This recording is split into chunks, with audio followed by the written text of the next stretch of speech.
દેહભાવ કેમ ટળતો નથી? સુખી કોણ થાય છે? પ્રશ્નના જવાબ માટે સાંભળો સાગર કથા 20 મે 2024ના અમૃત બિંદુ. વક્તા પરમ પૂજ્ય સદગુરુ શ્રી રામકૃષ્ણદાસજી સ્વામી. શ્રી સ્વામિનારાયણ સંસ્કારધામ ગુરુકુળ ધ્રાંગધ્રા. ઈશ્વરને પોતાનો વકીલ બનાવનાર માણસ જીવનનો દરેક કેસ જરૂર જીતે છે, અને તે પણ પાછો મફતમાં.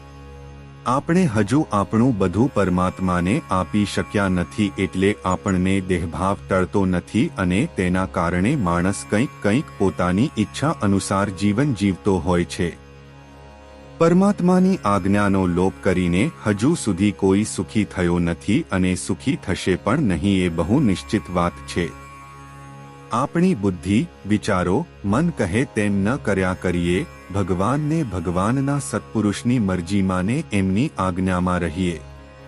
પ્રત્યેક માણસે અનુસંધાન રાખવું જોઈએ કે મને મારા ગુરુદેવે આજ્ઞા કરી છે, માટે આ મારાથી ખવાય પીવાય નહીં, આવું જીવન જીવાય નહીં. જે ભગવાનની આજ્ઞામાં રહ્યા છે તે બધા સુખી થયા છે.